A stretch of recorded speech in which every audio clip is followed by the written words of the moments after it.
Buenas noches, maestro. Buenas noches, maestros. Buenas noches. Muy buenas noches. Buenas noches, maestro. ¿Sí? Buenas noches, maestro. Buenas noches. Gracias por la espera. Tuvimos aquí que cambiar de computadora y de instalar el programa, pero ya estamos aquí. Bueno, licenciado Pedro, le damos el uso de la palabra. Adelante. Muchísimas gracias, maestro. Sea usted nuevamente bienvenido a este Colegio de Abogados y Criminólogos del Estado de Nuevo León. Ahora convertido en una AC ya oficialmente. Le damos la más cordial bienvenida nuevamente y también le agradecemos el tiempo que usted nos regala compartiendo sus conocimientos e investigaciones, y sobre todo el día de hoy también, que es un tema muy especial y delicado a la vez, que en lo personal muchos abogados, o bueno, en lo personal sentimos que se ha estado abusando de esta figura, tanto por parte de ministerios públicos como de jueces, pero en fin, vamos a escuchar su ponencia y atentamente para poder aplicar los conocimientos que se adquieran dentro de esta conferencia. Sea usted nuevamente bienvenido y es todo suyo el micrófono y la cámara. Pues agradezco mucho yo principalmente la invitación que me hace este colegio. Gracias a la plataforma Zoom, bueno, en este caso es la Teams, tenemos la oportunidad de estar en lugares que en otros tiempos sería difícil por los gastos que implica el trasladarse, en este caso, hasta el hermoso estado de Nuevo León y estar con ustedes de manera presencial, lo cual es dentro de las ventajas que ha dado esta nueva educación a distancia, que es estar diversas personas. Pudiera ser que alguien estuviera en Mérida, otro en Ensenada, otro en Monterrey, y tenemos una plática de esta índole. Es la bondad que nos está dando la educación a través de plataformas. El gran problema es quien recibe el conocimiento, porque obviamente no es lo mismo estar de manera presencial, donde aparentemente alguien puede estar hasta con los ojos abiertos y estar dormido, pero está ahí y en esa forma de llevar a cabo su estudio, pues sí, efectivamente le pone atención y está apuntando y está incorporando a su cerebro lo que en determinado momento se platica en una conferencia, pues es lo que se pretende, obtener ese conocimiento. Por eso es que, no sé, Pedro, ¿qué han hecho ustedes en el colegio? Pero cuando hay pláticas en el Colegio de Alto Rendimiento Jurídico es obligación tener la cámara prendida. El micrófono silenciado, efectivamente, porque se vicia si entran otros sonidos, si todos los micrófonos están abiertos a la vez. Pero la cámara debe de estar prendida como una muestra de que le estamos poniendo atención al expositor. Y ya depende de cada uno hacer el apunte correspondiente para que esas 2 horas que estemos en una plática realmente nos sirva de conocimiento. En el colegio, cuando alguien apaga su computadora, apaga la cámara, o sea, la cierra, yo puedo pensar en un momento que se levantó a traer un café, a algo, se fue al baño, alguna situación que cuando es presencial no lo podemos hacer porque hay que esperar hasta el receso. Pero bueno, en casa lo podemos hacer, apagamos momentáneamente la cámara, pero si advierto yo que ese apagar la cámara fue ya durante un tiempo que no corresponde a una parada técnica, lo expulsamos de la sesión. ¿Sí? Me decía alguien, es muy agresivo eso. No, es que algo tenemos que hacer para que la misma gente se enseñe que si va a invertir 2 horas de su vida, y por decir una cantidad, muchas veces en el colegio hemos tenido pláticas hasta de más de 3 horas, 4 horas. Tenemos un récord de 5 horas cuando hablamos del 140 del Código Nacional de Procedimientos Penales. Pero entonces es obligar a los integrantes de nuestro colegio de alto rendimiento jurídico a estar en la plática al 100. Porque como bien dices, hay temas que mañana los puedo tener en la mesa siendo operador del sistema. Esto es Ministerio Público, defensor o asesor jurídico. Es más, cuando platicamos del 140, esa que se tardó por 5 horas, tuvimos inclusive a 2 jueces interviniendo en la plática cuando eran invitados porque aceptaron unirse a la plática, pero como otro más de los compañeros que se incorporan. Y en el momento que advertí que estaban los señores jueces, pues ya pedimos su opinión y por eso se puso muy sabrosa la plática, porque se incorporaron comentarios de jueces. ¿Y por qué lo estaban viendo los jueces? Pues porque estimaban en algún momento que lo que se comentara ahí iba a ser de utilidad para ellos, que al día siguiente pueden tener en la mesa un tema, en ese caso del 140, ¿sí? Por eso es esta plática introductoria de mi parte, de que hay que ponerle en esta nueva modalidad de educación todas las ganas para poder nosotros estudiar y que en determinado momento mañana se nos pone en la mesa este tema, tener la posibilidad de sacar adelante la problemática. Bueno, hecho lo anterior... Lo interrumpo un segundo, maestro, nada más, lo interrumpo un segundo, por favor. Sí. Les voy a pedir a las personas que ingresaron a la conferencia que por favor, por respeto al ponente, los que estén en posibilidad de encender sus cámaras, lo hagamos, por favor. Entonces, para poder, si en caso, participar o también, como él bien lo expresa, o sea, se merece también respeto por parte nuestra y atención. Entonces, yo les suplico que enciendan sus cámaras, los que estén en posibilidades. Sabemos que unos andan en tráfico o están en su celular y no tienen datos o cualquier situación. Eso es comprensible y por respeto al ponente, los que podamos encender nuestras cámaras. Gracias, maestro. Sí. Pero fíjate, no es tanto el respeto al ponente, que sí sería en primer término, dependiendo la óptica en que lo veamos. Por respeto a mí mismo, le voy a invertir 2 horas de mi vida a algo que creo que me va a traer algún conocimiento. Quiero ponerle todas las ganas del mundo.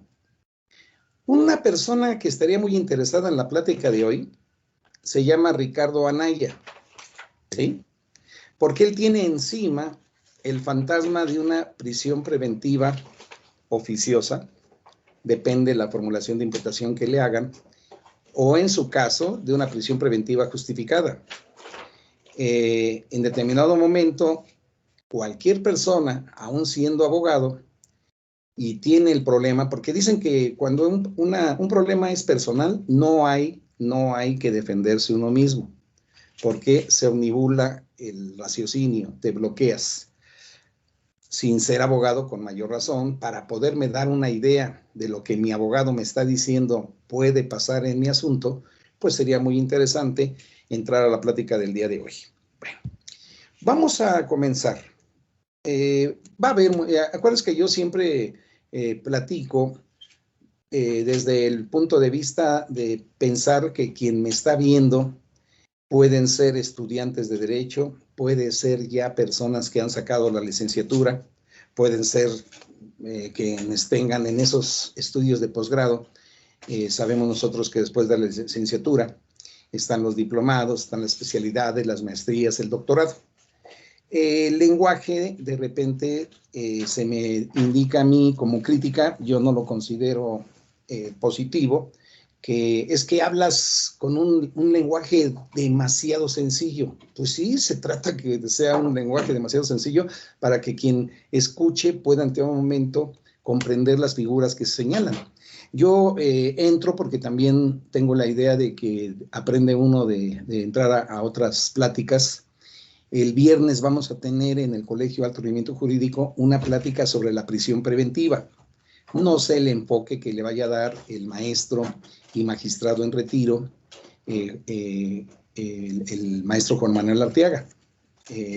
No sé el enfoque que le vaya a dar, pero voy a estar presente, además de ser anfitrión en el Colegio de Alto Rendimiento Jurídico de esta plática. Lo que me interesa es abonar sobre el tema lo que pueda yo ser receptor de la plática de otra persona y el enfoque que le vaya a dar. ¿Sí? A partir de las 8 de la noche se va a ver esa plática sobre la prisión preventiva. Y además de una persona que acaba de concluir, ya es magistrado en retiro, hubo la jubilación correspondiente, aunque sigue siendo un hombre que tendría mucho que dar. Lástima que en el Estado de México los nombramientos son de 15 años como magistrado y después chiras pelas porque tienes que salir de la función. En la Ciudad de México, no. En la Ciudad de México son hasta los 75 años, salvo que venga alguna causal que impida que el funcionario esté en pleno de sus facultades y entonces tuviera que ser retirado de la función, ¿sí? En la Ciudad de México, el magistrado por 6 años inicialmente nombrado, posteriormente ratificado, y ya adquiere la inamovilidad hasta los 75 años.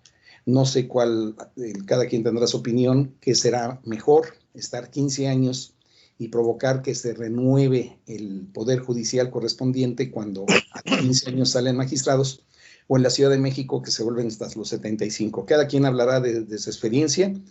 En este momento se supone que el permanecer en un cargo, en este caso inamovible en la Ciudad de México, y siendo un buen funcionario, pues sería en beneficio de la Administración de Justicia. ¿Por qué? Porque la gente aprende más cada día estando en la función. Pero también habría la óptica que dirían no se actualizan en determinado momento en su cargo, se vuelven fósiles. Cada quien hablará de la opinión correspondiente. Yo estoy hablando de 2 supuestos en los cuales se dan esa renovación. Estado de México, 15 años magistrados, o esa inamovilidad, Ciudad de México hasta los 75. Pero bueno, él nos va a hablar este viernes de la prisión preventiva. Ignoro desde cuál óptica porque tiene libertad de cátedra. Pero yo sí voy a hablar y siempre procuro que mis pláticas sean prácticas, 100% prácticas. De tal forma que si mañana yo tengo un problema de prisión preventiva, yo, que estoy escuchando la plática, ya tenga una idea, porque ayer me quedé viendo la plática del maestro Rubén Servín, ¿sí? Entonces, distingamos, ¿qué es la prisión preventiva? Desde la Constitución nos dicen que cuando una persona es detenida, desde el momento de la detención, empieza a sufrir prisión preventiva.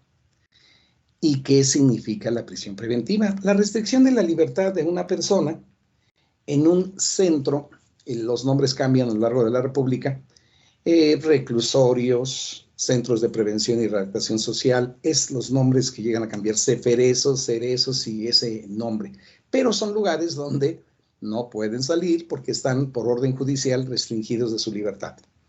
Se señala desde la Constitución que desde el momento de la detención empieza a computarse la prisión preventiva. ¿Esto qué es?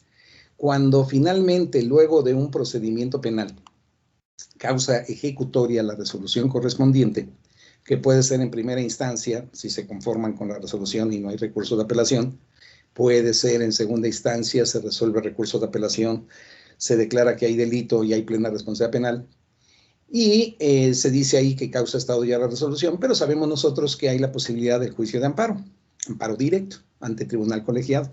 Y entonces en esa posibilidad se pierde el amparo, lo que señalamos nosotros, vulgo, se perdió el amparo, que normalmente la resolución dice la justicia y la unión no ampara ni protege a fulano de tal. Pero en ese momento que ya queda fija que la sanción no, ni Dios Padre la quita, entonces la imposición de los años de prisión correspondientes, se dice ahí, se le imponen tantos años de prisión, ¿sí?, que deberá compurgar en tal lugar, y que empieza, ¿sí?, a computarse a partir del día tal, el día en que fue detenido, ¿sí? En esa prisión preventiva que se origina en el momento de la detención de una persona, cuando ya es sentenciado, ahí va a empezar a computarse el tiempo. Si la persona saliera, pensemos, una medida cautelar diversa a la prisión preventiva, y finalmente hay una sanción en su contra, privativa de libertad, el tiempo que hubiera estado adentro de un reclusorio se le va a tomar en consideración. Fueron 2 días del Ministerio Público, en la regla de 48 horas que puede durar la investigación inicial, o su duplicidad tratándose de delitos de delincuencia organizada. De 48 estaríamos en 96, que es la excepción. Bueno, se le cuenta el tiempo que estuvo restringido de su libertad ante el Ministerio Público. Y pensemos que se judicializó la carpeta con detenido y se amplía el término para resolver la situación jurídica a 144 horas. Entonces, si finalmente en ese procedimiento penal concluye en una sentencia, esta sentencia también recordemos que puede ser en procedimiento abreviado, ¿sí? Esa salida, esa forma de terminación anticipada, que es el procedimiento abreviado, culmina con una sentencia condenatoria donde se le impone X tiempo de prisión y que también va a tener que hacerse la anotación por parte del órgano jurisdiccional de cuándo empieza a correr esa prisión preventiva. Bueno, entonces, en ese aspecto, siempre se va a abonar el tiempo de la detención a la prisión, esa que se llama prisión preventiva, ese tiempo de la detención, y es prisión preventiva porque todavía no hay una sentencia condenatoria que señale el tiempo que efectivamente deba de estar restringido de su libertad por haber cometido un delito y haber sido declarado penalmente responsable del mismo. Cuando ya causa ejecutoria esa resolución, ya lo que va a compurgar es la pena de prisión impuesta, ¿sí? Con abono de la prisión preventiva sufrida, ¿sí? Lo que estamos comentando. Bueno, y entonces tenemos la problemática.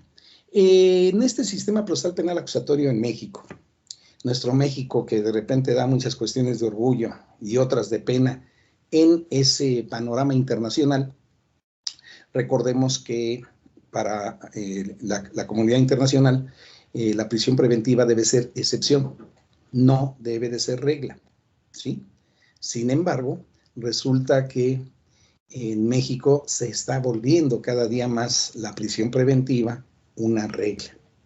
Primero en la prisión preventiva oficiosa y después en la prisión preventiva justificada, que vamos a aludir a ella el día de hoy.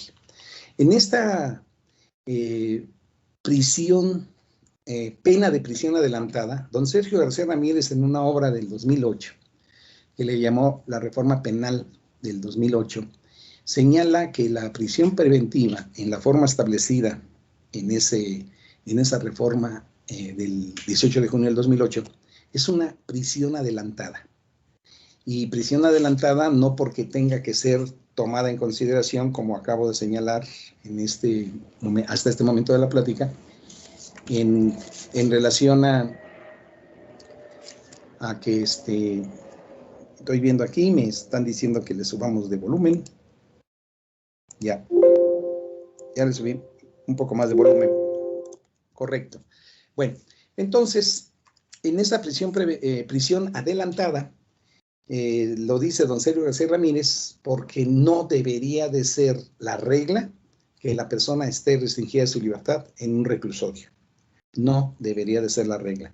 En México, al contrario, amén de los delitos que a partir del 18 de junio del 2008 se establecieron con prisión preventiva oficiosa en el artículo párrafo segundo, parte final del artículo 19 constitucional, amén de esos delitos, se han ido incrementando hasta tener una gran lista adicional en abril del 2019, lo que da lugar a que actualmente tengamos que ver nuestra lista para estar actualizados, porque antes sí decíamos, así como de memoria, ¿qué delito es? Tal. Ah, no tiene prisión preventiva oficiosa. Ahora, con la gran cantidad de delitos, y ya no se diga los de delincuencia organizada, porque de manera general nos dice este párrafo segundo del 19, delincuencia organizada como uno de los delitos. Pero si nos vamos a la ley federal contra la delincuencia organizada, resulta que hay el mundo de delitos que encuadran en delincuencia organizada, lo que da lugar entonces a decir que nada más por ese delito de delincuencia organizada que dice el 19 constitucional que tiene prisión preventiva oficiosa, cuando nos vamos a la ley correspondiente es un abanico de delitos que se consideran de delincuencia organizada y por lo tanto tienen prisión preventiva oficiosa. ¿En qué consiste la prisión preventiva oficiosa? Bueno, es una medida cautelar. Se nos establece y son de las... Hay muchas cosas que antes del 18 de junio del 2008 ya existían en nuestra legislación. Después ya le pusieron el nombre que técnicamente, en cuanto a la dogmática jurídico-penal, debería de haber sido desde un principio. ¿A qué me refiero? Antes se aludía en el 20 constitucional, apartado A, fracción primera, al beneficio de la libertad provisional bajo caución. No era la libertad bajo fianza, muchos abogados, tratando de simplificar lenguaje, decían libertad bajo fianza. Alguna vez mi hija, mis 3 hijos son abogados, no sé por qué tuvieron la mala influencia, y mi hija, la segunda, me dice, estando ella siendo estudiante, oye papá, tengo una duda, ¿se llama libertad provisional bajo caución o se llama libertad bajo fianza. ¿Por qué la duda? Porque mi maestro de procesal penal dice que es libertad bajo fianza. Digo, bueno, mira, agárrate el código, ¿sí? Vimos el código, ¿sí? ¿Qué dice el capítulo respectivo? Y el capítulo respectivo, incidentes, aludía ahí libertad provisional bajo caución.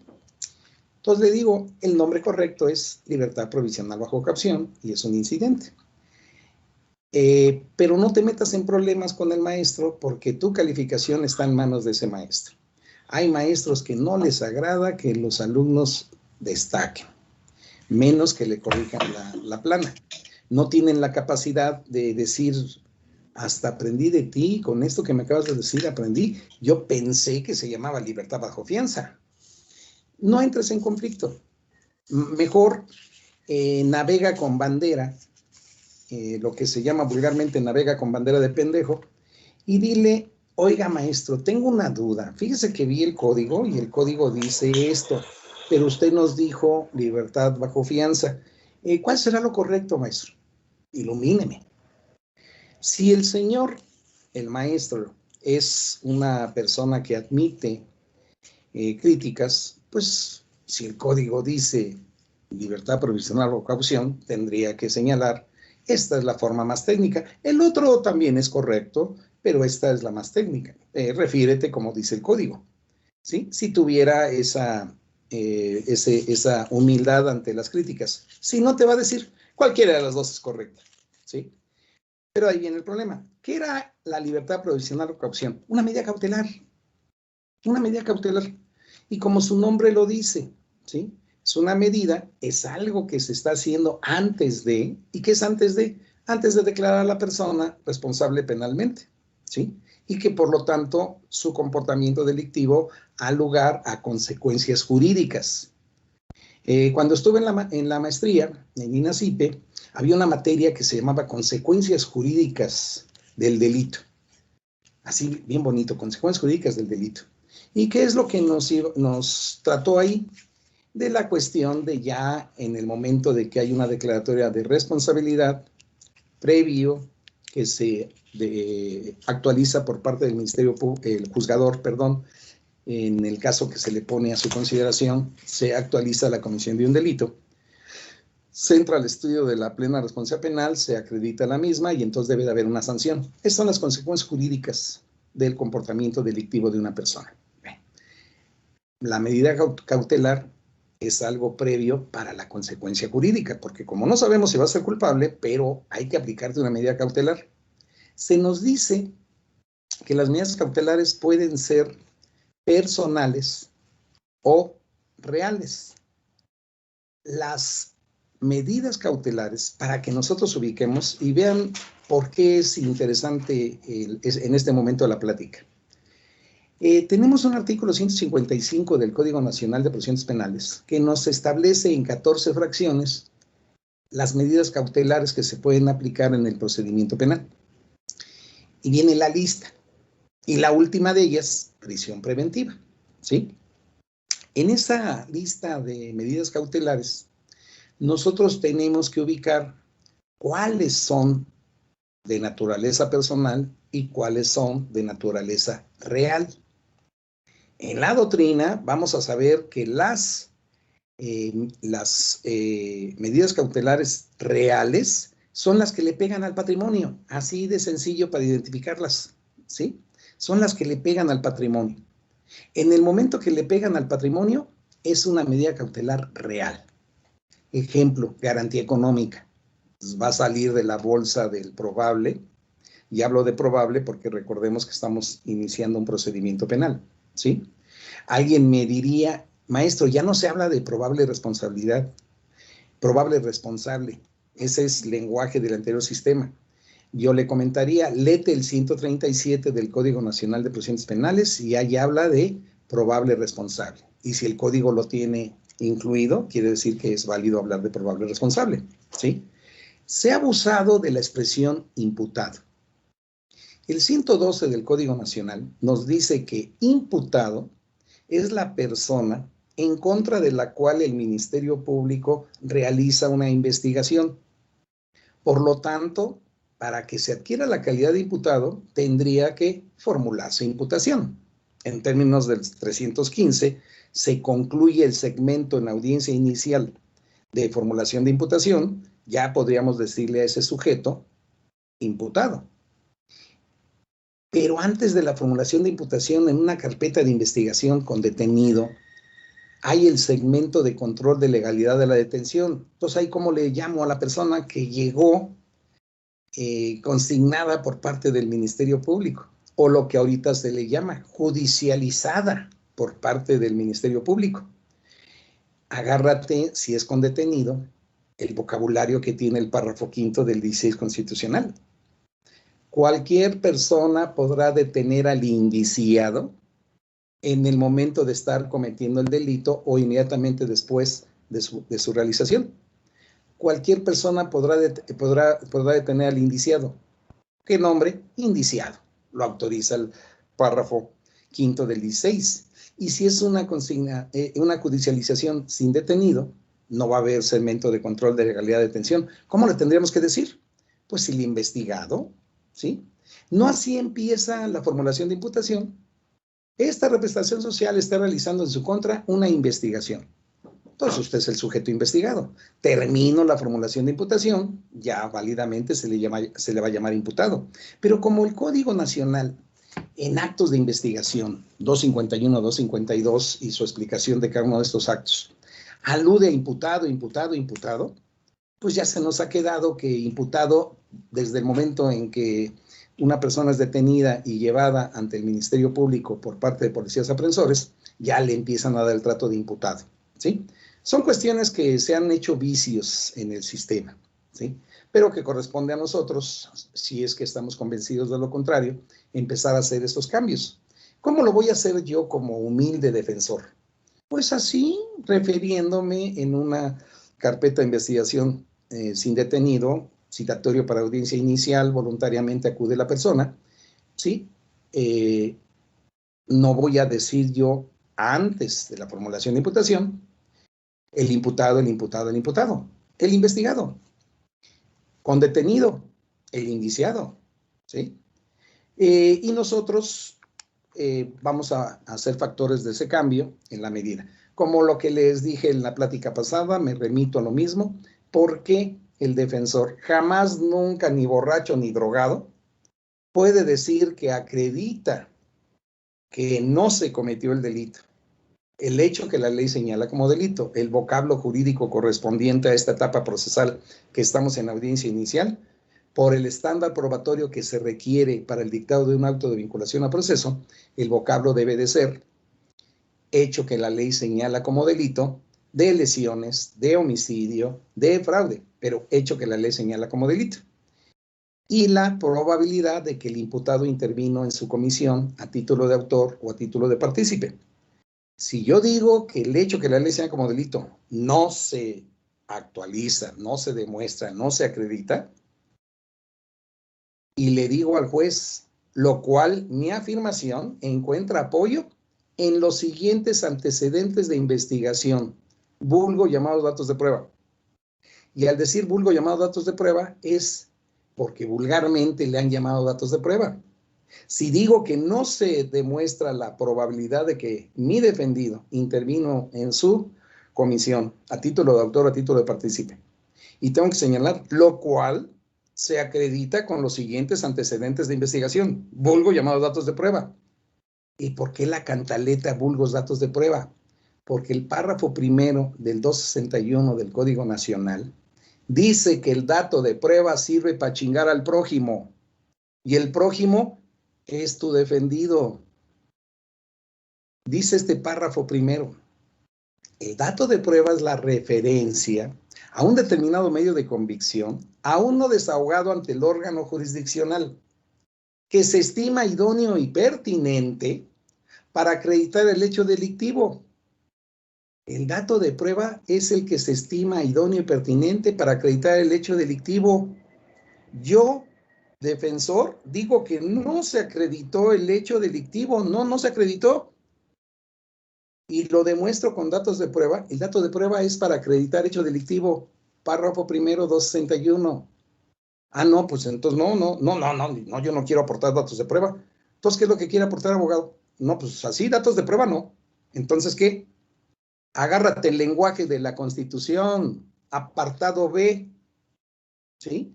Que nos habla de cuándo el probable responsable puede tener acceso a los registros de la investigación, a las actuaciones de la investigación. Y esto va junto con pegado. Estos registros de la investigación puede ser del MP. Esos registros de la investigación puede ser de mi investigación como defensor. ¿Sí? También le dice la Constitución actuaciones de la investigación. Yo voy a demostrar que el hecho que la ley señala como delito no se realizó. Mentira, nunca pasó esa conducta. Le pego al elemento conducta típica, ¿sí? No hubo conducta. En esta teoría tritómica, conducta típica, antijurídica y culpable, estoy viendo que no existe conducta, pues lo voy a acreditar que no existe conducta con registros de la investigación, ya sea del propio MP o la mía, pero no lo voy a acreditar con datos de prueba, porque el dato de prueba sirve, se estima idóneo y pertinente para acreditar el hecho delictivo y la probabilidad de que el imputado intervino en su comisión. Por eso es que señalo que nunca el defensor va a acreditar que su defendido, que no se cometió el delito, o que habiéndose cometido el delito en sentido amplio, no se llevó a cabo en determinado momento la demostración de la probabilidad de que el imputado intervino en su comisión. En el momento en que quiero yo demostrar que alguno de estos dos elementos no se actualiza, no hay delito, o mi cliente sí hubo un delito, sí mataron a una persona, pero mi cliente no intervino en la comisión de ese evento. ¿Con qué lo voy a acreditar? De acuerdo al lenguaje de la Constitución, con registros de la investigación o con actuaciones de la investigación. ¿Y qué creen? El 260 del Código Nacional nos dice: incorpora una tercera forma de expresarse a lo mismo, o registros o actuaciones, y el 260 le llama antecedentes de la investigación. Y nos dice, son antecedentes de la investigación todo registro que consta en la carpeta. Todo registro que consta en la carpeta. Y de vuelta, la carpeta del MP, o la carpeta de la defensa, o incluso la carpeta de asesoría jurídica. Recuerden que una obligación cuando ya estamos en la audiencia y el MP tiene su carpeta y la defensa tiene su carpeta y asesoría jurídica tiene su carpeta, que tienen derecho a ello, ¿sí? Asesoría jurídica normalmente siempre se cuelga del trabajo del MP. Ya no se diga que la muy memorable expresión que se da en las audiencias cuando el MP hace alguna petición y establece argumentos y establece también malamente, y lo anterior se acredita con siguientes datos de prueba, ¿sí? ¿Y por qué también el MP no debe decir datos de prueba? Fracción tercera, 316, Código Nacional. Para que se dicte un acto de vinculación a proceso, el juez, de los antecedentes de investigación expuestos por el Ministerio Público, va a declarar que se desprenden datos de prueba. El único que tiene derecho a decir datos de prueba es el juez. Es el juez. Eleva el antecedente de investigación, fracción tercera 316, expuesto por el Ministerio Público en su solicitud de vinculación a proceso, lo eleva a la categoría de datos de prueba. Es una referencia que alguien dijo, MP, defensor, asesoría jurídica. Lo dijo en esta audiencia donde yo como juez presidí. Una referencia a un determinado medio de convicción, lactu sensu, medio de prueba. Aún no desahogado ante mí, porque yo no vi al órgano de prueba. El órgano de prueba no declaró conmigo. Me hicieron referencia, se verbalizó el contenido de registros de investigación. la entrevista del policía apresor Juanito, la entrevista del policía apresor Ricardo, el informe policial homologado, pero inclusive me lo estuvieron platicando. El policía Ricardo dijo esto, el policía tal dijo esto. Hicieron un informe policial homologado donde señalaron tal cosa. Pusieron a disposición objetos, ¿sí? Esos objetos el Ministerio Público los tuvo a la vista. Dentro de esos actos de investigación que realiza, hizo una inspección de ese objeto, ¿sí? Acudió la víctima. La víctima, Pedro Infante, acudió y dijo esto. Son puros chismes que le están haciendo llegar las partes al juzgador. El juzgador, si lo hiciéramos de manera cómica, tiene sus palomitas ahí, y está así. Uy, y de acuerdo al sabor que le ponga cada operador a su plática, puede hacerla muy interesante, de que se dice, ay, caray, y comiendo más palomitas para efecto de, está muy sabroso el chisme. Y con base al principio de contradicción, ya escuché al MP y todo lo que le echó en contra, ¿sí? Iba a decir, pero no soy grosero, toda la mierda que le echó al imputado encima de que hizo algo, ¿sí? Valga la expresión que acabo de decir grosera, porque el día que termina y el MP dice es cuánto, el juez dice, volteo al otro lado, defensor, de todo lo que aventaron de acá, ¿tiene usted que decir algo? Sí, señoría. Y ahí es donde expone también el contenido de la carpeta de investigación del MP, de él, la propia, o de la asesoría jurídica, porque se vale agarrar de todo. De ese término que se dice, todo lo que diga será usado en su contra, cuando se le dice al imputado para efecto de que, ¿quiere declarar? Sí. Le recuerdo que todo lo que diga será usado en su contra. Si se queda usted calladito, no lo puedo considerar yo como indicio de culpabilidad que usted se quede calladito, ¿eh? Pero si empieza a hablar, todo lo que diga lo puede usar en su contra. También todo lo que diga la carpeta de investigación de la defensa se puede usar en contra del detenido. Eso pasó en el caso de Rosario Robles Berlanga, como vamos a platicar en adelante.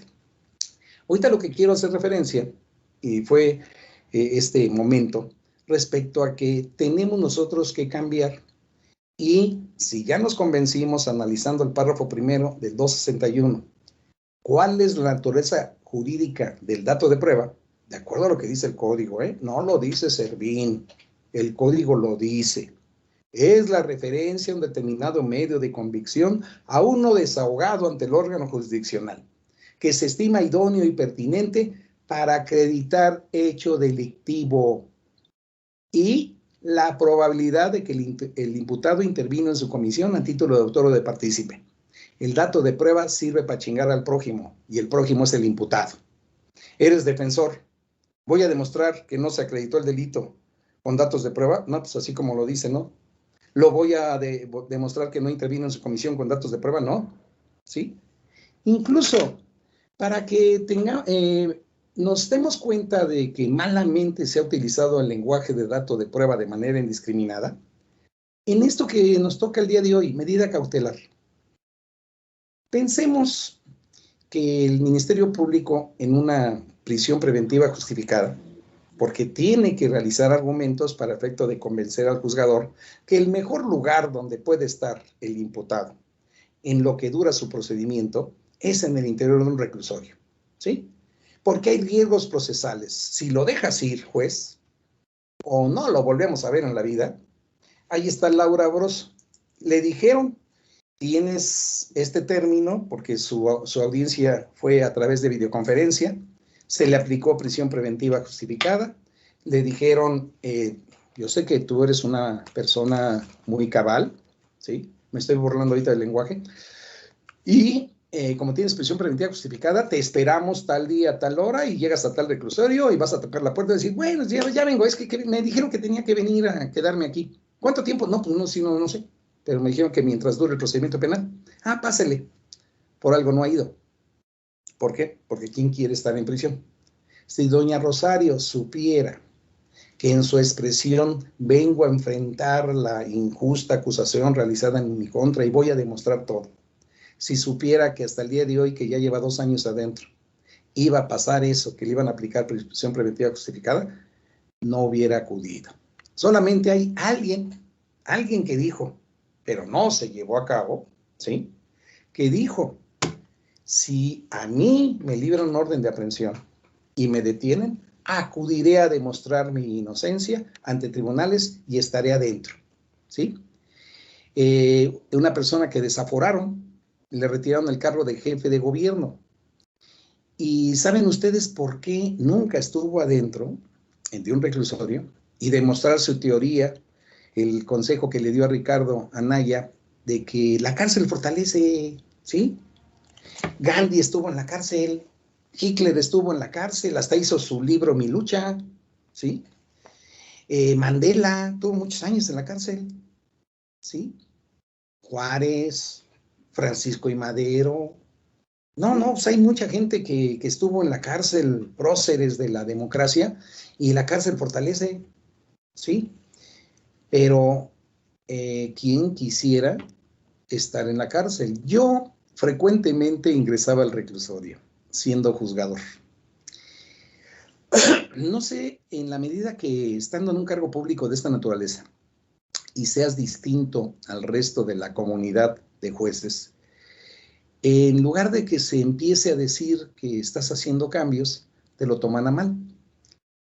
Yo en los juzgados donde estuve, sistema tradicional, hoy llamado tradicional, innové porque me daba cuenta que alrededor del escritorio del secretario de acuerdos estaban, y dependiendo el número de testigos, el número de partes procesales, los que han litigado en el sistema anterior o siguen litigando porque este sistema tradicional subsiste mientras hay órdenes de aprehensión pendientes libradas bajo el esquema del sistema procesal penal inquisitivo, también llamado mixto y actualmente llamado tradicional, sigue existiendo esas audiencias porque se deben de concluir el procedimiento penal conforme a la legislación anterior.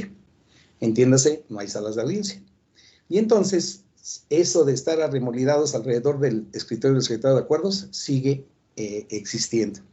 Como yo inicié mi actividad en la Administración de Justicia directamente como proyectista de sala, pues yo no supe en determinado momento lo que pasaba en juzgados hasta que me incorporé primero acudiendo a los juzgados de mis amigos jueces, porque yo quería ser juez, entonces quería saber qué pasaba en los juzgados. Entonces cuando había turno, me iba yo a los juzgados para ver qué pasaba y en qué ayudaba. Y entonces me percataba de esta dinámica. Cuando ya llego a juzgador, ¿cuál es la dinámica? Estar todos amontonados alrededor del escritorio del secretario de acuerdos, con los correspondientes pisotones, que si hay una pregunta y no debes contestar, ahí viene el pisotón. O ya no se diga cuando alguno de MP o defensa preguntaban algo y le hacía así. Y la otra parte decía, que certifique que le está haciendo señas de algo. ¿Cuál señas? Yo nomás me hice el cabello así, por favor. Y en ese tipo de situaciones que daban lugar a problemas, porque hay que certificar, a solicitud de la parte, y faltaba que el secretario de acuerdos, yo no vi, pues por estar aquí escribiendo, yo no vi que le hizo señas esto y lo otro, y yo debo certificar lo que veo, tengo fe pública de lo que veo, pues si no lo veo no lo puedo certificar. Y ante esa dinámica que dilataba las audiencias, de mi peculio, compré mesas de esas que vemos mucho, de blancas, largas, rectangulares. Pensemos que lo que tengo aquí en la espalda es la reja de prácticas, ¿sí? Aquí estaban los barrotes y las personas detenidas del otro lado. Entonces, aquí, en donde estoy yo sentado, había una de esas mesas, larga, ¿sí? Para que el defensor bastaba con que se levantara tantito y escuchara lo que le dijera su defendido, si es que estaba sentado y nada más con que estirara el cuello.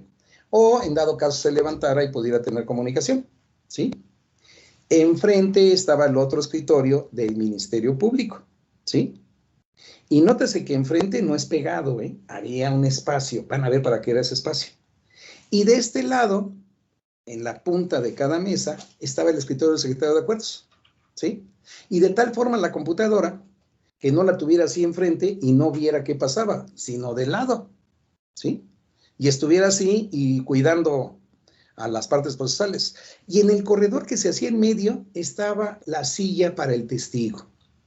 Y se le decía al testigo, no tiene usted por qué voltear a ver a quien le está preguntando. Usted tiene que ver en todo momento al secretario de Acuerdos.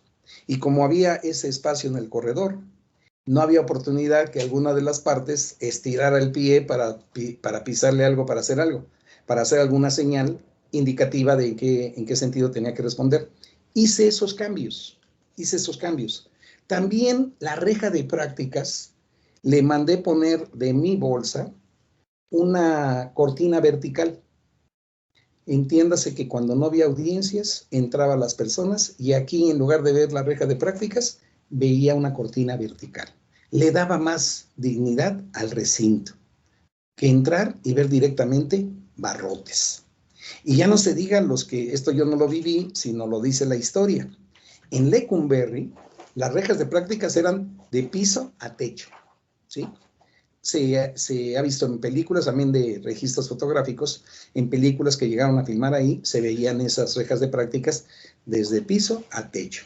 Entonces había que darle dignidad y yo por eso hice estas labores. ¿Para qué? Para cambiar esto que actualmente hay los llamados mesas de litigación, que es donde está sentado el MP y donde está sentado el MP, asesor jurídico víctima ofendido, en una misma mesa de litigación, y del otro lado, defensor e imputado.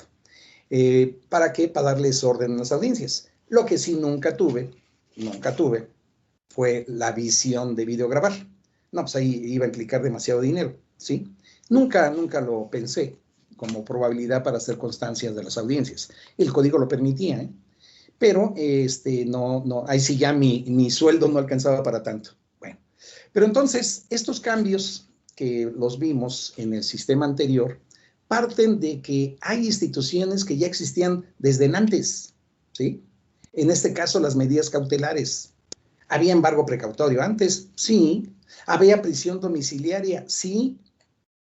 Pero como no teníamos un artículo como ahora lo es el 155, que dice, son estas las medidas cautelares, pues solamente los más estudiosos decían, la naturaleza jurídica de la libertad provisional bajo caución, prevista en el apartado A del 20 constitucional anterior, era una medida cautelar de naturaleza personal. No llegábamos a ese nivel porque no nos obligaba la propia legislación de tener. El más estudioso sabía que esta era la naturaleza jurídica de esa figura de la libertad provisional bajo caución. Ya no existe en este sistema procesal penal acusatorio la libertad provisional bajo caución. Vamos por ahí te encargo, Pedro, vamos a señalar una fecha para en este foro distinguido de abogados que tienes, para hablar de ese 140. Lo que cambió a la libertad provisional bajo caución del anterior sistema es lo que ahorita se llama el 140 del Código Nacional de Procedimientos Penales. Había más certidumbre jurídica con la libertad provisional bajo caución del sistema anterior, ¿eh? Ahí era producto de gallina dar la libertad provisional o caución, ya sea Ministerio Público o juzgador, pero de a fuerzas no quedaba a tu criterio, porque ponía como requisito, siempre y cuando el delito que se le atribuya no fuera considerado como grave. Y había dos sistemas para saber cuándo un delito era grave.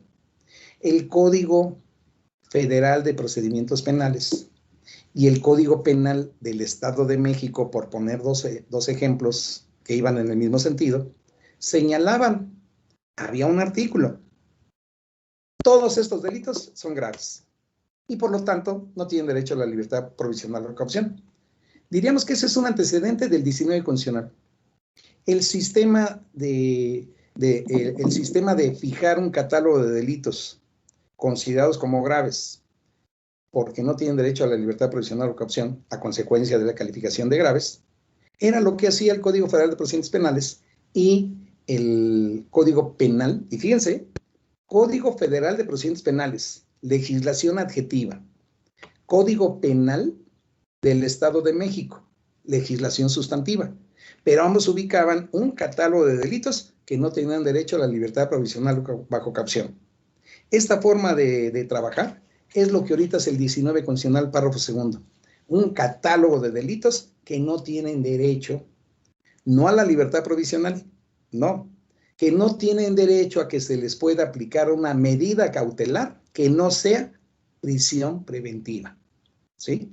Todos los que están en la parte, en el párrafo segundo del 19 constitucional, que dicen prisión preventiva oficiosa, te amuelas.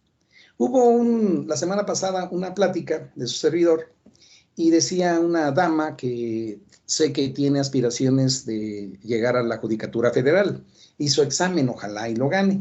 Y me decía que ella se iba a atrever cuando fuera juzgadora de este sistema actual y le sometieran a consideración un delito con prisión preventiva oficiosa. Ella iba a hacer un razonamiento que la prisión preventiva oficiosa es propia del Estado mexicano. Va en contra de lo que dice la Corte Internacional en resoluciones y lo que dice la propia Convención Americana de Derechos Humanos y el pacto y esto y lo otro. Iba a ser un estudio muy bonito, señalaba, donde iba a concluir. Y aunque sea prisión preventiva oficiosa, no la aplico. Y le dije yo, pues te vas a meter en grandes problemas, ¿eh? Yo como juzgador, claro que me someto a lo que dicen las leyes. Y el párrafo segundo del 19 constitucional dice, en estos delitos, a producto de gallina, la persona queda en el interior de un reclusorio, porque tiene prisión preventiva oficiosa. Es más, en la prisión preventiva oficiosa, ni debate abre el juez entre las partes. No abre debate. ¿Qué pasa en la audiencia inicial? Tenemos dos momentos en los cuales el juez se va a pronunciar sobre la medida cautelar a imponer. Dos momentos. Un primer momento en el desarrollo de la audiencia lo tenemos cuando pensemos carpeta de investigación con detenida. El primer segmento de la audiencia inicial, 307 y siguientes, va a ser control de legalidad de la detención. El juez le pregunta al Ministerio Público, después de la individuación de sanciones, después de los nombramientos de asesor jurídico de defensa y la correspondiente aceptación de los cargos, ¿sí? Después de la tutela de derechos de parte del juzgador, de preguntarle al imputado, ¿le hicieron saber los derechos que consagra la Constitución y la ley de su favor? Y el otro sí. ¿Y los entendió? Mejor que mi abogado los entendí. Nosotros de repente nos andamos peleando para entender de esos derechos del imputado y al imputado le preguntan, ¿y los entendió? O sea, y un imputado, con respeto al gremio que me voy a referir, un imputado que es albañil, que obviamente cuando ha tenido con acercamiento es su primer problema legal que tiene en la vida, y le preguntan que si comprendió los derechos establecidos en la Constitución. Y cuando dice que no se los hicieron valer, todavía está más de película, porque el juez dice, pues se los procedo a decir. Y ahí te va todo el apartado B del 20, el correspondiente del Código Nacional de Procedimientos Penales, y le termina diciendo, ¿comprendió los derechos? Tengo una expresión que es entre grosera y cómica. Al mexicano no le gusta quedar como pendejo. Al mexicano, género, mexicano. Si me preguntan, ¿entendió usted suficientemente los derechos que le acabo de hacer leer? Como no me gusta quedar como pendejo. Sí, claro que sí. Sí. Si el juez le preguntara, a ver, explíquemelos. Si a un policía, aprensor, cuando le preguntas, ¿le hizo usted saber los derechos que consagra la Constitución y el Código Nacional al imputado al momento de la detención? Sí, sí se los hice saber. ¿Me podría decir en qué consisten estos? Y ahí tienen problema para recordar, porque obviamente, de acuerdo a la naturaleza de cómo se llevó a cabo la detención, ¿sí? Solamente en las que filman, entiéndase, las que hemos visto que se ha llevado a cabo, ¿sí? Acaban de tener, por ejemplo, al abogado, al exdiputado, al desaforado, ¿sí? El señor Huerta, lo acaban de detener y grabaron el momento de la detención. Sus abogados pactaron con la policía de que lo iban a llevar en determinado lugar y ahí llegaron y se grabó, ¿sí? El momento en que dice, se le hace saber que tiene usted en su contra una orden de aprehensión librada por el juez por el delito de tal, tal, tal, y que tiene usted los siguientes derechos, tal, tal, tal. Solamente en esos casos es donde vemos si le hicieron valer sus derechos, ¿sí? Pero generalmente, y además esta es una cuestión práctica, no hay tiempo. En la dinámica de la aprehensión, lo que está de risa en el informe policial homologado y en la entrevista ante el MP, dicen, Y después de habernos identificado plenamente como policías de la Secretaría de Seguridad Ciudadana, después de habernos identificado plenamente, y dice que me tuvieron en flagrancia cuando había ahí balazos y traía un arma en la mano, ¿qué chingados le van a decir? Mire, aquí está mi credencial, tengo el gafete número tal de la parte de la Policía de Investigación de la Fiscalía General de Justicia de la Ciudad de México. Pues claro que no, ¿sí? Son formulismos que se meten ahí de cajón, pero que por regla no se cumplen, ¿sí? Bueno, al imputado en la audiencia le pregunta eso al juzgador, ¿sí? ¿Le hicieron saber sus derechos? Sí. ¿Y los comprendió? Sí. ¿Le hicieron saber sus derechos? No. Ah, pues se los digo. Lee el 20 constitucional, lee el correspondiente del Código Nacional de Procedimientos Penales y después le dice, ¿los comprendió? Ajá. ¿Sí? Y nos seguimos. Parte de la formalidad que también debe quedar videograbada, aunque efectivamente el señor no los haya entendido. Después que viene, ya que estamos ahí, ya sabemos entre cuates quiénes estamos, esto es después de la individualización de las partes. Ministerio Público, ¿por qué motivo generó la presente audiencia? Su señoría, para efecto de que se ratifique como legal la detención realizada en contra del señor Juan Pérez Jolote, aquí presente, durante la fase de investigación inicial. Adelante.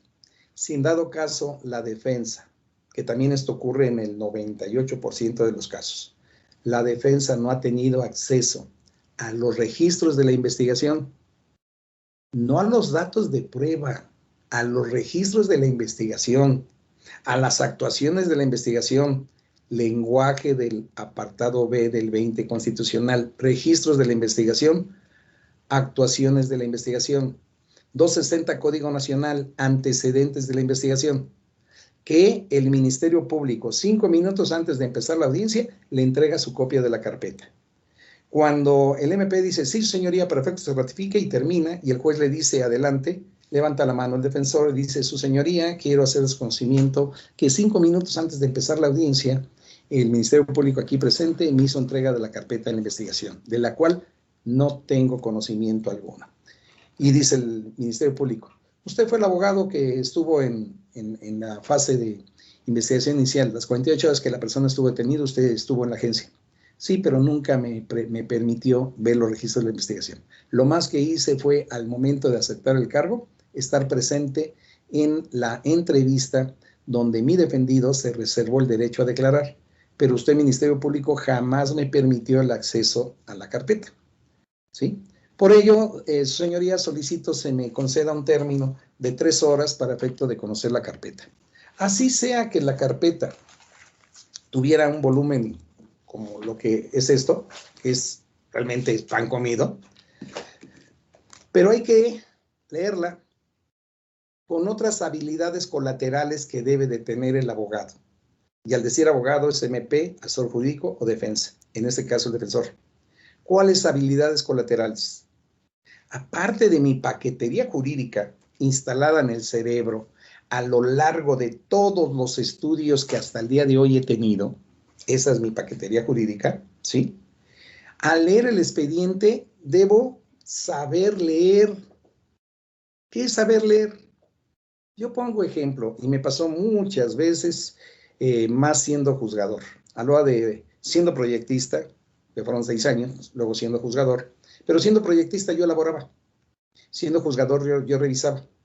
¿Y a qué me refiero? Estás leyendo y por cansancio y por esto te estás durmiendo. No estás leyendo, ya estás cansado, el cerebro ya no capta. Tienes que volver a regresarte en párrafos. Y cuando te das cuenta de que es leer, no como el secretario de Educación que dijo leer, no es leer, comprender y retener. Esas son las habilidades colaterales. Leer. Y leer de tal forma que como voy leyendo y mi atención que le estoy poniendo al efecto, comprendo lo que estoy leyendo, ¿sí? Y retengo. ¿Y por qué retengo? ¿Se vale hacer apuntes, hacer anotaciones? Claro que sí. Es más, es obligación hacer el apunte. Porque en la audiencia, ya sea el Ministerio Público, o ya sea asesor jurídico, o ya sea defensor, no tiene posibilidad de leer el expediente, leer actuaciones, Es más, sus propios apuntes no los puede leer. El licenciado Servín está mintiendo. Las salas de audiencia son salas de lectura. Sí, porque tú, operador, no te impones.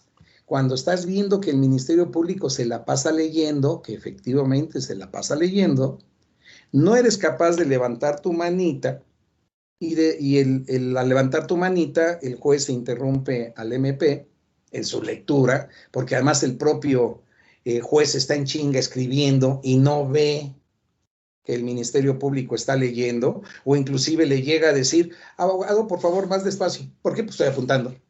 ¿Sí? Otro vicio por parte aquí de juzgador.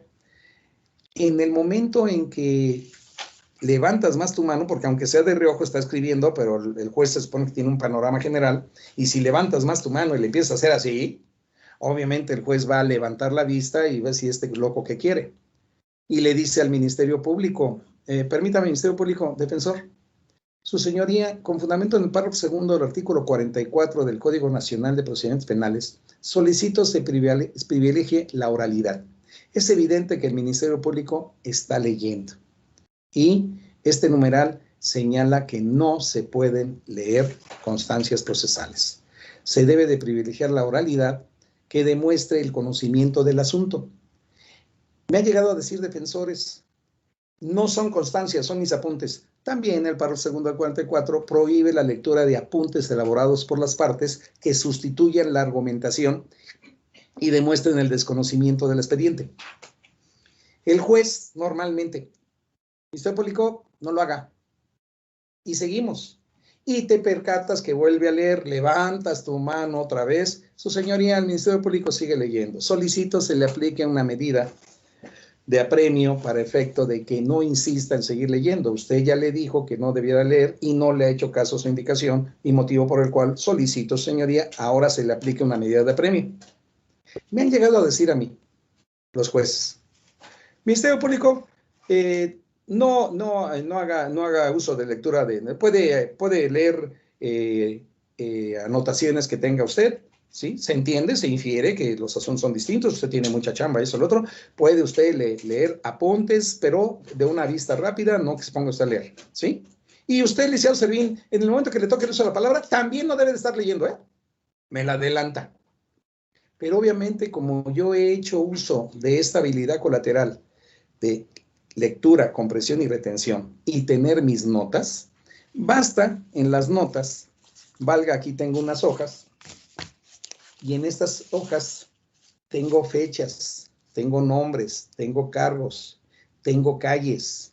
Yo en el momento, su señoría, los elementos aprensores de nombre Jonathan Sánchez Orozco, el día de los hechos, 14 de enero del 2017, nos vamos muy para atrás, ¿sí? O 2021, estando ubicados en labores de vigilancia a bordo de su patrulla, no tiene caso decir el número de patrulla, ¿eh? Hay información que, ¿para qué chingados? Iban en patrulla. Nadie va a poner en discusión que iban en una patrulla. Sí, si se tratara de una patrulla, por ejemplo, un vehículo cerrado o una camioneta, ahí sí habría que destacar, entiéndese, camioneta, doble cabina y batea atrás. Y si por la naturaleza del asunto fuera importante destacar que tenía batea atrás y que no lo subieron al asiento trasero, sino lo aventaron a la batea, ahí tienes que destacar esa situación. También tenemos que enseñarnos a filtrar información útil y concisa. Si el único testigo de los hechos es Pedro Hernández Silva, es el único testigo de los hechos de un homicidio, ¿sí? ¿Para qué repites Pedro Hernández Silva 15 veces? Con una vez. Cada vez que te refieras a Pedro, se entiende que es a Pedro Hernández Silva, porque en todo tu relato no aparece otro Pedro. Si hubiera varios Pedros, sí tienes que aclarar para cuál de los dos Pedros. E incluso en tu argumento vas a decir, y ahora, Pedro Sánchez, aclaro, señoría, ya no fue Pedro Hernández, fue Pedro Sánchez, para que también el juez no se confunda con los Pedros, ¿sí? Bueno, estamos en ese segmento de control de legalidad de la detención. Entonces, los argumentos por parte del Ministerio Público encaminados a cubrir los aspectos que debe de satisfacer en este momento procesal. ¿Qué es, de acuerdo al 308? Justificar las razones de la detención. La detención fue en flagrancia, cuasiflagrancia, flagrancia por señalamiento o caso urgente. Dime una de ellas, no puede ser de 12, una sola de ellas. Y además, tu señalamiento que digas en audiencia al Ministerio Público debe ser congruente con lo que aparece en la carpeta de investigación. ¿Qué es esto? Si en la carpeta de investigación dijeron que el fundamento de la detención fue el inciso B de la fracción segunda del 146, entiéndase flagrancia por señalamiento, no puede en la audiencia decir, y en la detención fue de acuerdo al inciso A del artículo fracción primera del 146, porque la verificación de la flagrancia fue en términos del inciso B. No ahora le vengas a cambiar, Ministerio Público de sala, a decir que fue el inciso A. Eso se llaman fallas de carácter técnico jurídico, porque no hay congruencia. La razón por la cual se verificó la flagrancia a juicio del MP que dictó ese acuerdo de verificación de la flagrancia, ¿sí? 149 Código Nacional de Procedimientos Penales, fue la del inciso B, fracción segunda, 146. MP, no la puedes cambiar en sala de audiencia, porque no puede ser. Es que a mi criterio era la otra. No, pero lo que restringió la libertad de la persona fue el mandato del MP, donde dijo la detención fue legal, porque se dio en términos del inciso B, fracción segunda del 146. No se vale cambiar. Si lo hicieran, hay fallas de carácter técnico jurídico. También tenemos por ahí una plática en el colegio, ya se ha platicado, pero yo creo que no sería mala idea volverlo a tener, y ahora con ustedes en este hermoso estado donde está el Cerro de la Guía, para efecto de tocar el tema fallas de carácter técnico jurídico que el Ministerio Público puede incurrir en la integración de la carpeta de investigación durante las primeras 48 horas. Esto es la investigación inicial, porque se pueden invocar para efecto de que hay lugar a libertad, ¿eh? Bueno, pero entonces, justificar las razones de la detención. Segundo, me basta decir todos los argumentos Ministerio Público respecto del cumplimiento del plazo constitucional de la retención. Y ahí resulta algo interesante, ¿eh? Y en esta plática que le dije al maestro Pedro que nos vaya agendando sobre el 140, en este segmento, cumplimiento del plazo constitucional de la retención, es donde podemos alegar el 140, defensor, ¿sí? Pero no, el MP no privilegió el 140. El juez normalmente diría, ¿y a mí qué? Si eso es del MP, pero usted tiene que subsanar las fallas del MP, pero esa es una facultad potestativa, el MP podrá. Y otros jueces que dicen, sí, tenía que haberlo privilegiado. Y en ese debate que todavía no se resuelve, ¿quién tiene la razón? En el momento en que tenemos la problemática ante el juez, el argumento que digamos de que no se observó el 140 va a ser distinto. Y el momento procesal para ello va a ser cuando des respuesta a defensa a cuando el MP tocó el tema cumplimiento del plazo constitucional de la retención. Ahí entra platicar sobre el 140. ¿En qué forma? Pues va a ser en otra plática, lo comentemos. Bueno, tuvimos hace 3 meses la presentación del único Código Nacional de Procedimientos Penales de la autoría de Diana Cristal González Obregón.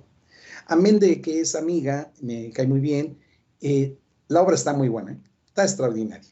Es a título de extraordinario, tienes el mundo de información. Un poquito caro porque creo que vale como 4,200 la obra. Son 3 tomos, muy buena presentación, muy buena presentación. Entiéndase, el propio libro adorna nuestra biblioteca, pero la información está extraordinaria. Entonces sí lo aconsejo para efecto de que vayamos conociendo por qué cada uno de los artículos del Código Nacional de Procedimientos Penales se incorporó en esta normatividad. ¿Y quién mejor que una de las personas que estuvo a cargo de la coordinación de los trabajos que dieron lugar finalmente a este código, de la comisión de parte de la Procuraduría General de la República que dio lugar a la promulgación finalmente de este código? No recibo ninguna comisión por parte de Diana Cristal. Es la información de una obra que estoy leyendo para efecto de que ustedes vayan a tiro seguro de algo que pueda ayudar. Como también se les podría decir, esos libros de Rubén Servín no los compren, no son buenos los libros de Rubén Servín. ¿sí? Son extraordinarios, ¿sí? Los tengo nada más en archivo digital. Por ahí, quien guste, tengo 7 obras jurídicas. Si me mandan un correo al correo electrónico servin59@hotmail.com, me daré mi tiempo para efecto de los que tengo en archivo digital y que ya he actualizado, compartírselos, ¿sí? Bueno, y entonces tenemos que en ese control de grado de la atención, cuando... Repetir el correo. Servin59, S y B chica, sin acento, servin59@hotmail.com. Gracias. ¿Sí? Gracias. Bueno, y entonces el MP en ese segundo aspecto de control de grado de detención, que se llama cumplimiento del plazo constitucional de la retención, pasa al tercer punto.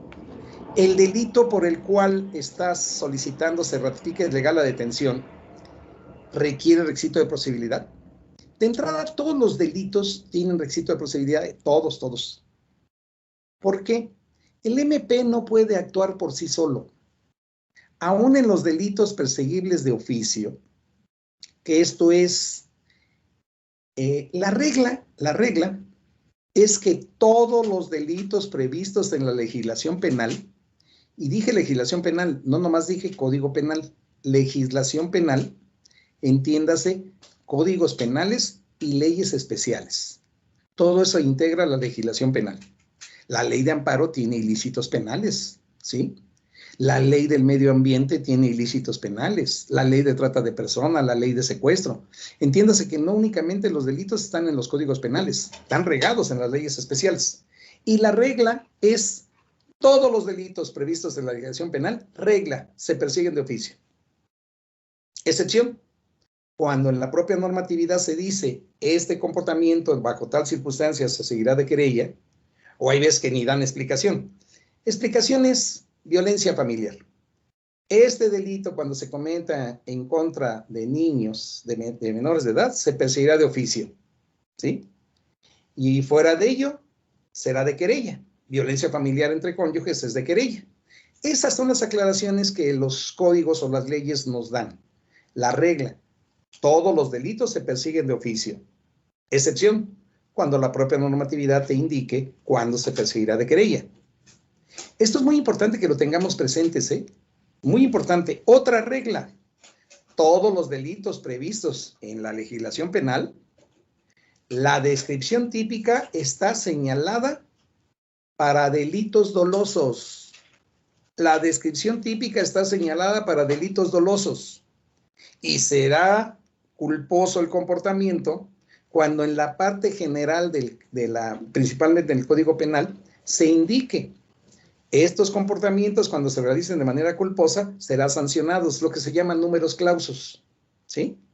Otra regla, todas las descripciones típicas establecidas en la legislación penal están señaladas para cuando el sujeto activo actúa a título de autor, a título en autoría. Y sabemos que la autoría puede ser autor material, coautores materiales, autor mediato, ¿sí?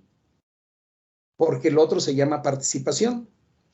Los encubridores y los partícipes de la comisión de un delito, cómplices, ¿sí? La regla en la descripción típica, cuando leemos una descripción típica, está dedicada a autores, ¿sí? Y entonces, ¿cuándo se sanciona a los partícipes? Bajo las reglas de la parte general del código que señala si la persona interviene a título de cómplice, esta es la sanción. Una sanción atenuada, generalmente 3/4 partes de la pena que le correspondiera si hubiese sido autor. Bueno, y en esas aclaraciones, entonces, el requisito de procedibilidad, el MP no puede hacer lo que antes se llamaba pesquisas, que es investigar por su cuenta. Pero fíjense, hay instituciones del Estado, entiéndase Secretaría de Seguridad Ciudadana, entiéndase Guardia Nacional, que realizan investigaciones sin que haya una denuncia formal, ¿sí? hablaron a tal teléfono y el área correspondiente de estas instituciones que ha hablado empieza a investigar. Se supone que eso no se valdría porque necesariamente debe de satisfacerse el requisito de posibilidad que se llama denuncia. En los delitos perseguibles de oficio, la autoridad ministerial solamente puede actuar cuando se presenta una denuncia. En los delitos perseguibles de oficio, cualquier persona puede acudir ante el Ministerio Público a hacer de su conocimiento la denuncia del hecho criminal. Cualquier persona. ¿Sí? Pero se formalizó esa denuncia ante el Ministerio Público. En estas investigaciones de Secretaría de Seguridad Ciudadana y de Guardia Nacional, nada más les llegó un chisme y empiezan a investigar. Y dirán, pero no han acudido ante el MP, pero pueden hacer actos de molestia. ¿Sí? Y en esos actos de molestia están perjudicando al gobernado. Bueno, los delitos de querella. En esta excepción, el delito es de querella. Solamente la persona directamente afectada por la comisión del delito, es más, el 108, párrafo segundo del Código Nacional, te dice quién es ofendido y te señala. Se entiende por ofendido a la persona física o moral titular del bien jurídico protegido y que fue afectada por la conducta de acción u omisión realizada por el sujeto activo del delito y prevista en la norma como delito, ¿sí? El ofendido es el titular del bien jurídico, tutelado en el delito. Todos los delitos, mínimo, protegen un bien jurídico tutelado. Todos los delitos. Hay delitos que protegen más de un bien jurídico tutelado. La naturaleza de que un comportamiento antisocial se eleva a la categoría de delito es porque afectó un bien jurídico tutelado. Normalmente, para nosotros saber cuál es el bien jurídico tutelado, nos vamos en el Código Penal, por poner un ejemplo, veo fraude, 320 Código Penal de la Ciudad de México, y me voy a este 320, ¿de qué capítulo pertenece? Porque están libros, y luego vienen títulos, libros, el libro primero, el libro segundo, Código Penal, luego vienen títulos, y luego vienen capítulos, y entonces advierto que dice en el capítulo, delitos en contra del patrimonio. El fraude, el bien jurídico tutelado es el patrimonio, ¿sí? Si hablamos de violación, la libertad sexual. Y así cada uno de los códigos penales, cuando queremos saber cuál es el bien jurídico tutelado, primer guía para saber ello es el acudir al capítulo correspondiente del Código Penal o de la normatividad donde esté establecido ese comportamiento elevado a la categoría de delito. Bien. Entonces, en el tercer segmento del MP en control de legalidad de detención, que tiene que invocar requisito de posibilidad, es si es un delito perseguido de oficio, ¿cómo tuvo conocimiento de este? Existe la posibilidad de algo que se llaman denuncias anónimas. Sí lo permite el Código Nacional de Procedimientos Penales. Pero ante una denuncia anónima, y es anónima porque se desconoce quién. Si habla alguien, estoy hablando desde tal, acaban de matar a una persona en tal calle, esto y lo otro. ¿Quién es usted? No puedo decir mi nombre. Y además fingen la voz porque si está grabando podría ser el día de mañana descubierto por la voz. Bueno, el Código Nacional dice, en caso de una denuncia anónima, el Ministerio Público tiene que mandar a Policía de Investigación para verificar si esos hechos relatados en la denuncia anónima efectivamente constituyen la probabilidad de que se haya cometido un delito. Y entonces van los policías de investigación y le hablan al MP, mi jefe, sí es cierto, sí mataron a un cabrón aquí en tal calle. ¡Ay! Acordona el lugar, voy para allá. Y voy para allá con todos los elementos de servicios periciales para hacer las diligencias donde se levante el cadáver. Bueno, a eso es la tercera parte de control de legalidad de detención, la referencia a requisito de procedibilidad. Si fuera de querella, aquí hay una cosa importantísima, motivo de libertad. El 148 del Código Nacional de Procedimientos Penales dice que tratándose de carpeta de investigación con detenido y se trata de un delito perseguible de querella, ¿sí? Se debe de satisfacer la temporalidad que dice el 148 para efecto de que se presente la persona legitimada para presentar la querella, formular la querella. Y también te da una lista de quiénes son las personas legitimadas para en lugar del titular del bien jurídico tutelado, que pudiera ser que estuviera en un hospital, que pudiera ser que ni se ha enterado que un vehículo se impactó en contra de su casa, provocó un daño a la propiedad, y el vecino es el que va de chismoso a decir, es que se metió un vehículo, ¿sí? Este 148 te da un catálogo de quiénes son las personas que en lugar de el titular del bien jurídico tutelado puede acudir ante el juzgador a hacer, perdón, ante el MP, a hacer del conocimiento la querella correspondiente, con independencia de que después el titular la ratifique. Si no se presenta la querella en esa temporalidad, y si no se presenta por la persona legitimada, ¿qué creen? En control de legalidad de la detención, le haces ver al juez, no se presentó en el término legal, ¿eh? La persona que acudió y se ostentó, porque no puede venir aquel, pero ya vine yo, no es de las que establece el 148, señor juez, motivo por el cual, libertad, ¿sí? Si tuviéramos ahí un libro, que no sería mala idea hacerlo, me lo voy a anotar, momentos en los cuales se pueden obtener libertades de manera legal, ¿sí? De manera legal, para efecto de que nosotros tengamos toda esa bien comprendido, ¿cuándo puedo alegar libertad? Ejemplo, de repente los abogados andan hablando a lo pendejo. Torturaron a mi cliente y le dicen, levántate, levántate, encuérate, y ahí se encuera y sí, tiene varios madrazos, ahí se le notan golpes y eso. ¿A qué va a dar lugar? A que el juez ordene, se realice el protocolo de Estambul. Esto es, inicia una carpeta de investigación donde se va a llevar a cabo en contra de las personas que dice el sujeto lo golpearon, los policías aprensores, ¿sí? Y dentro de esas diligencias se va a llevar a cabo el protocolo de Estambul, que es una peritación multidisciplinaria, pero no ha lugar a libertad. No ha lugar a libertad. Entonces lo madrearon y no lo van a la libertad. No. Si el protocolo de Estambul, que se va a tardar un chingo en hacer, no lo hacen en 3 días, ¿sí? Meses, ¿sí? Resulta positivo, o sea, sí se demuestra que se realizó, lo único que va a pegar es, oye, ¿y con motivo de la madrina que le pusieron, confesó los hechos? No.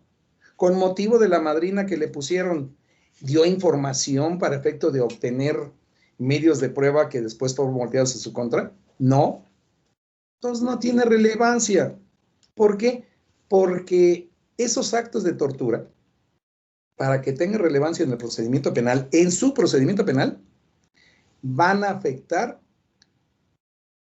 su confesión, ya sea haber intervenido en la comisión del delito o que gracias a la información que dio, se obtuvo información de medios de prueba que después fueron desplegados en su contra. Los actos de tortura no fueron encaminados a esto, no. Pues qué mala onda, que lo hayan golpeado.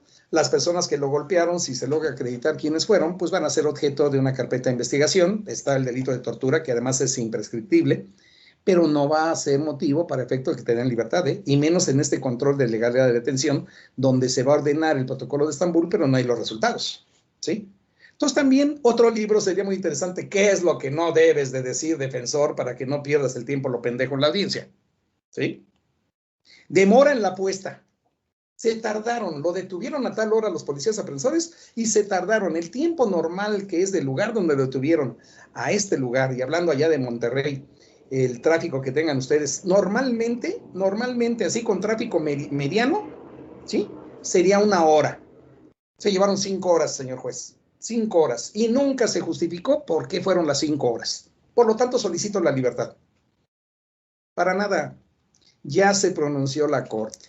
Esa demora en la puesta a disposición dará lugar únicamente a que si en ese intervalo de la demora, ¿a qué hora lo detuvieron? ¿A qué hora lo presentan ante el MP?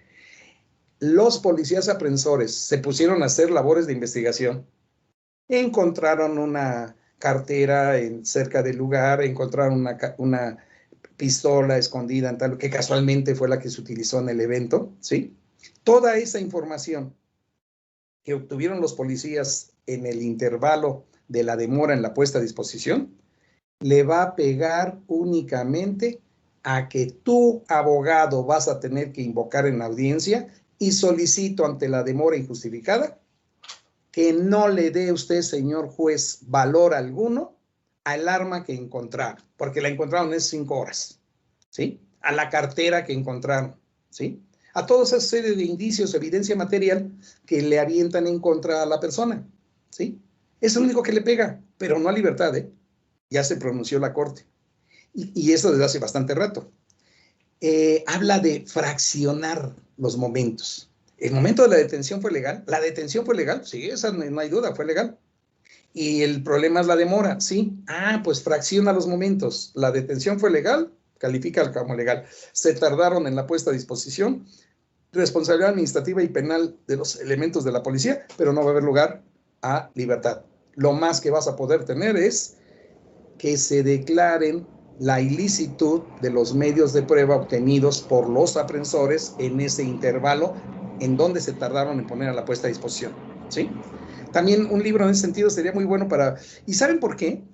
Para no andar discutiendo tópicos que no van a dar lugar a algo que el abogado pretende, la libertad, ¿sí? No estemos hablando torpezas. Sí, pero ¿qué creen? Acabamos de hablar de la demora en la puesta a disposición por parte de los policías aprensores. En tratándose de caso urgente, nótese caso urgente 150 Código Nacional de Procedimientos Penales. En el caso urgente, el Ministerio Público en una carpeta de investigación sin detenido, del estudio correspondiente de la carpeta y de algunas circunstancias que en ese momento se actualizan, ahorita voy a decir cuáles, emite bajo su más estricta responsabilidad una orden de detención en contra del probable responsable en esa carpeta de investigación sin detenido. Y le da la orden de detención a Policía de Investigación bajo su mando directo. Esa Policía de Investigación, obviamente, con la información que se tiene ahí, lo localizan, lo detienen y lo llevan ante el Ministerio Público. El MP genera la audiencia ante órgano de control y en el segmento precisamente de control de legalidad de detención va a decir por qué razón el MP encargado de la carpeta, pensando que el MP que llega a sala es distinto, va a decir, mi homólogo estuvo en lo correcto al emitir la orden de detención por caso urgente, porque la fracción primera del 150 dice, se encuentra acreditado el hecho que la ley señala como delito de un delito grave, así como la probabilidad de que el imputado intervino en su comisión. Y esa fracción primera nos dice, se estiman graves para los efectos de la detención por caso urgente. Ojo, es torpe que nosotros como abogados en este tema de la prisión preventiva, es que tiene prisión preventiva porque el delito es grave. No, compañeros, ya no hablemos de delitos graves. Los delitos graves solamente se mencionan en el 150, fracción primera. Para la orden de detención por caso urgente, solamente para la orden de detención por caso urgente, se consideran como graves los delitos que tengan señalada prisión preventiva oficiosa de acuerdo a este Código Nacional de Procedimientos Penales o de acuerdo a alguna otra legislación, dice ahí de la legislación que se trate. Esto es, ¿tu carpeta de investigación es de trata de personas? Sí. ¿Ese comportamiento de trata de personas de acuerdo a esta ley tiene prisión preventiva oficiosa? Sí, es delito grave para los efectos de la detención por caso urgente. Es de secuestro. ¿Tiene prisión preventiva oficiosa? Sí, es para los efectos de una detención por caso urgente considerado delito grave. ¿Sí? Y la última posibilidad que nos dice esta fracción primera, o de acuerdo a su término medio aritmético, exceda de 5 años. El MP hace la cuenta correspondiente y dice, si excede de 5 años el término medio aritmético. La cuenta que antes se hacía para la libertad provisional bajo caución. ¿Sí? Si excede, porque hace rato me quedé, había 2 sistemas. Uno, donde había un catálogo de delitos graves, en los cuales no había libertad provisional bajo caución. De ese era partidario Código Federal de Procedimientos Penales y Código Penal del Estado de México. El otro sistema era el del término medio aritmético, que sucedía en la Ciudad de México. ¿Sí? El delito era grave y no había lugar a libertad provisional bajo caución, porque haciendo la cuenta correspondiente, su término medio aritmético excedía de 5 años. Les adelanto, Nosotros en el Colegio Alto Rendimiento Jurídico tuvimos 7 sesiones, promedio 3 horas cada una, para platicar en algo que le llamamos taller del cálculo del término medio aritmético. 7 sesiones.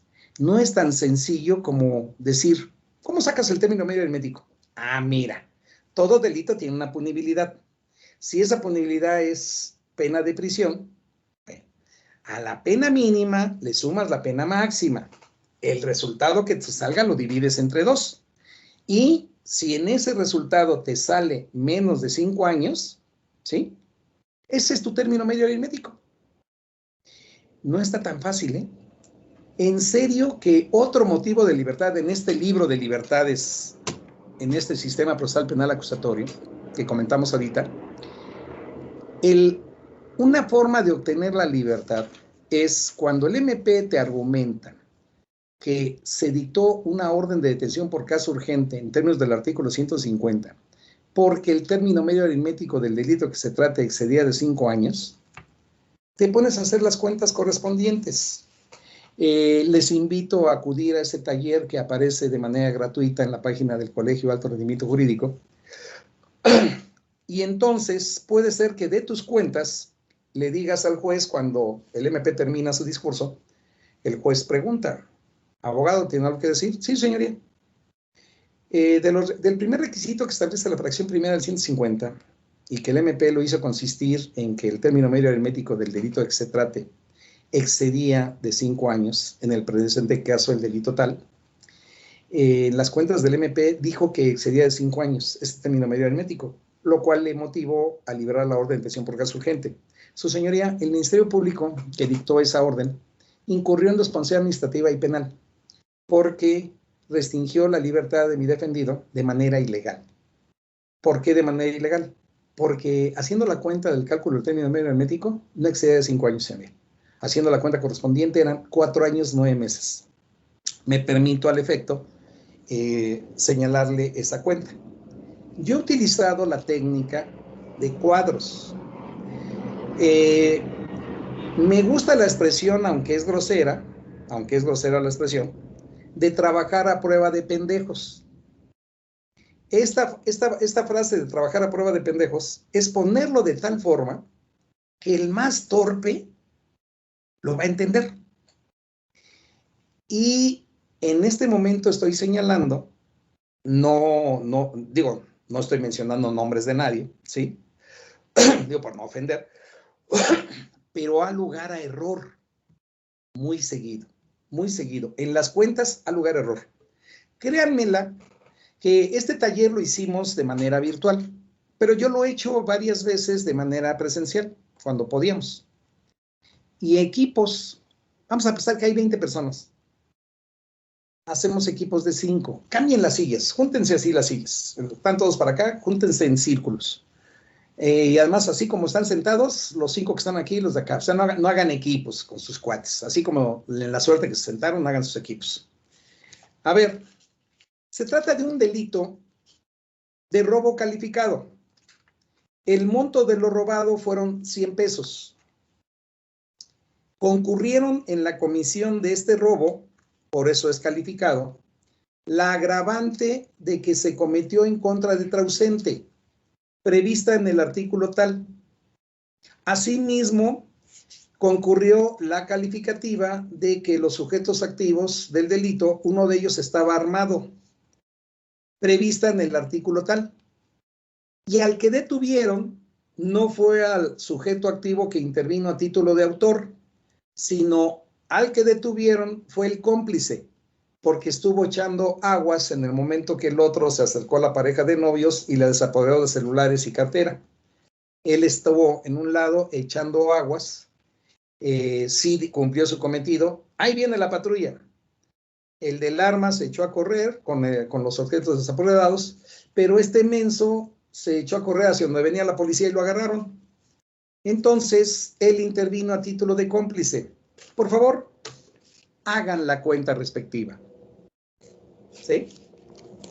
¿O qué creen? Le podemos dar la variedad. No fue robo consumado, fue robo a nivel de tentativa. ¿Sí? ¿Por qué? Porque no se llevó a cabo el desapoderamiento. Quedó en el momento, a ver, dame todo lo que tengas, hijo de tu pinche madre, si no te vas a morir. Y nunca se entregaron los objetos. Fue cuando gritaron, ahí viene la chota, y vámonos a correr el otro, y el mismo momento que acabo de mencionar, pero no tuvo nunca en su poder el sujeto activo, ni el celular, ni la cartera. Pero fue lo que pidió, ¿sí? Tentativa. Tentativa. Y el sujeto no fue autor, fue partícipe. Hagan las cuentas. Y vieran que en los equipos correspondientes, cuando este mismo ejercicio se hacía tratándose de la libertad provisional o caución, que en la Ciudad de México, saber si el delito era grave era, sácale el término medio aritmético, y si excede de 5 años, el delito es grave. Lo hacíamos en eso, actualmente sigue vigente, para el 150 se requiere esto, hacer el estudio para ver si el delito es grave. Actualmente también se requiere para la suspensión condicional del proceso hacer el término medio aritmético. Actualmente también se requiere para algo que se llama prescripción de la acción penal. ¿Sí? Entonces tenemos que saber hacer el cálculo del término medio aritmético. Y entonces en los equipos, la pregunta era, ¿tiene derecho a la libertad provisional? Ahorita sería, prescripción de la acción penal, se libera una orden de aprehensión. ¿Sí? Estos mismos datos. ¿Cuándo se cometió el delito? ¿Cuándo se libró la orden? Y la pregunta es, ¿cuál es el término medio aritmético? Porque la prescripción de la acción penal es cuando transcurre el término medio aritmético que la ley señala para el delito. Transcurrido ese término medio aritmético, se dice que prescribió la acción penal. Entonces díganme si sí prescribió. En la pregunta anterior, ¿tiene derecho a la libertad provisional? ¿Sí o no? Y en los equipos, que les decía que eran de 5, entonces por lo tanto había 4 equipos. Y 5, porque 5 personas iban a pensar. No era individual, era ayúdense. ¿Sí? Ayúdense. Y la pregunta primera era, a ver, 5 equipos. Primero levanten la mano quien diga que sí tiene derecho a la libertad provisional. 3 equipos sí, 1 no. ¿Qué creen? No tiene derecho a la libertad provisional. Habiendo hecho las cuentas yo, no tiene derecho a la libertad provisional. Y por lo tanto, los que dijeron no, tienen la razón. Pero ahora les pregunto, de estos 2 equipos, ¿cuánto te salió? 4 años, 9 meses. Y a ustedes, 3 años, 8 meses. ¿Cómo es posible que si se trata de cuentas, las cuentas no salgan distintas? En uno de esos de pérdida de cuentas viene un chamaco, ¿sí? Y entonces ahí viene la problemática de este cálculo del término medio aritmético y la posibilidad que en control de la grado de detención, si las cuentas que el MP hizo para librar esa orden de detención por caso urgente fueron incorrectas, chiras pelas, el juez tiene que determinar la libertad y dar vista a la Fiscalía por una posible responsabilidad administrativa y penal por parte de ese Ministerio Público que restringió de su libertad a una persona de manera ilegal. Pero aquí, si somos defensores, ya salió en libertad. Otro tema es cómo cobrar las iniciales, ¿eh? ¿Cómo cobrar las iniciales? ¿Por qué? Porque puede ser que en esa audiencia inicial haya una libertad. Y no nomás haya la libertad. Logres que en términos del 327 del Código Nacional de Procedimientos Penales se decrete el sobreseimiento total del asunto. O sea, se murió el asunto para el cliente y dices, ay, nada más le cobré 15. 20, 40, 50, 100, dependiendo del delito, ¿sí? Yo ahí les doy el consejo, hablen de un bono de éxito, ¿sí? Te cobro tanto, y si logramos obtener esto, va a haber un bono de éxito de tal situación. Falta que te lo paguen, pero bueno, si lo dejamos en papelito, a lo mejor vas a tener una presión de que pues, no me paguen, nos vamos a la cuestión civil, ¿sí? Pero también hay que pensar cómo cobrar las iniciales, porque le puede acabar el problema a una persona y valga, lo cobré muy barato, ¿sí? Bueno, entonces, en este control de grado de detención, pensemos que el juez dice, la detención fue legal, sale y vale. Siguiente segmento. El MP, el juez lo que pregunta es, ¿alguna otra petición del Ministerio Público? Sí, señoría, oportunidad para formular imputación. En términos de la 311, con los requisitos que establece este artículo, formula imputación. Acabando la formulación de imputación, ya sea que el juez lo pregunte, que la regla es que no lo pregunta, o el defensor levante su manita, Cuando el MP dice es cuánto, ya acabé mi formulación de imputación, ¿sí? Puede ser que el juez pregunte lo que voy a decir a continuación, o puede ser que no pregunte sobre este tema, y entonces tienes que levantar tu mano.